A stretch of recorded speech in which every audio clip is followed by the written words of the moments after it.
जय श्री कृष्णा। जय माता की। नवरात्रि आ रही है। नवरात्रि महापर्व काल में क्या करें, कैसे करें और किस विधि से करें जिससे कि माता महाकाली, महालक्ष्मी और महासरस्वती की अनन्य कृपा आपको प्राप्त हो। आपके जीवन में जो भी संकट है, माता उन सभी संकटों का निवारण करे। सबसे पहले यह जानिए कि नवरात्रि में आपको क्या करना है और क्या नहीं करना है। बहुत सारी चीजें ऐसी है जो अज्ञानवश हम करते हैं और नवरात्रि में करने से हमारी जो माता की आराधना है उसका प्रतिफल हमको प्राप्त नहीं होता है। हमारी मनोकामनाएं में जो पूर्ण होने वाली है वो पूर्ण नहीं हो पाती है। आपको बहुत ही सरल रूप में समझाएंगे कि नवरात्रि के 9 दिन में आपको माता की आराधना कैसे करना है, आपको क्या क्या सावधानियां रखना है, किन किन विषयों पे विशेष सजग रहना है। देखिए, मूल रूप से यह जो नवरात्रि में साधना का काल होता है, साधना की जाती है महाकाली, महालक्ष्मी और महासरस्वती देवी की। महाकाली देवी जो है वह रक्षा करने वाली है और भक्षण भी करने वाली है। महालक्ष्मी देवी जो है वह आपको समृद्धि, संसाधन देने वाली है। महासरस्वती देवी आपको सद्बुद्धि प्रदान करने वाली है, सदशिक्षा प्रदान करने वाली है। यदि जीवन में यह सब चीजें हो जाए तो मनुष्य का जीवन सर्वश्रेष्ठ जीवन हो जाता है। इसीलिए नवरात्रि में साधना की जाती है माता से प्राप्त करने के लिए। अब आप यह ध्यान रखिए कि आपको क्या करना है। देखिए, नवरात्रि में यदि अगर आपका शरीर साथ देता है तो उपवास करिए। उपवास शब्द को थोड़े संक्षिप्त रूप में समझा देते हैं। उपवास मतलब उपासना करने में जो वासनाएं आती है, जैसे काम, क्रोध, लोभ, मोह, जो वासनाएं है उनका निवारण करना, उसी को उपवास कहते हैं, है ना। तो मूल रूप से यह ध्यान दीजिए कि उपवास करिए, काम, क्रोध, लोभ, मोह को छोड़िए और सतत निरंतर आराधना करिए। संभव हो सके तो घर में घट स्थापना करिए, जवारे बोइए और मूल रूप से महाकाली, महालक्ष्मी, महासरस्वती की पूजा करिए। अब घट स्थापना कैसे करें? घट स्थापना के लिए आपको एक मिट्टी का कलश लेना है। यदि अगर उपलब्ध नहीं हो तो तांबे का कलश भी ले सकते हैं। कलश के अंदर जल भरिए, जल को कंठ तक भरिए।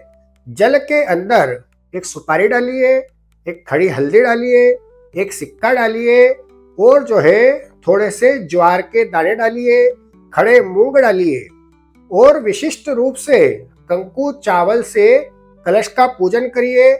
जल के अंदर पूजन करिए। उसके पश्चात पंच पल्लव लगाइए।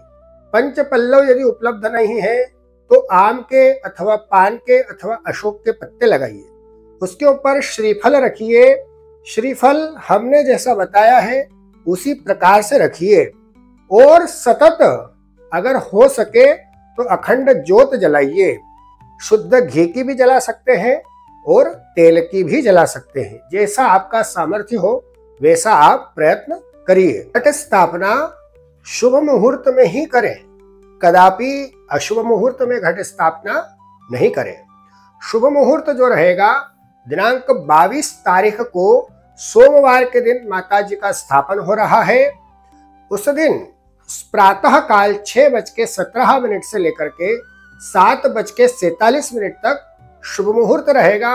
उसके पश्चात 9:18 से लेकर के 10:48 तक भी श्रेष्ठ मुहूर्त रहेगा। इसके अलावा 11:36 से 12:10 तक अभिजीत मुहूर्त रहेगा। इन मुहूर्तों में आप माता जी की स्थापना करिए और बड़े भाव से, बड़ी श्रद्धा से करिए। जितना अधिक से अधिक हो सके माता जी की आराधना के लिए आप दुर्गा सप्तशती का पाठ कर सकते हैं। यदि संभव नहीं हो तो आप सिद्ध कुंजी का पाठ कर सकते हैं।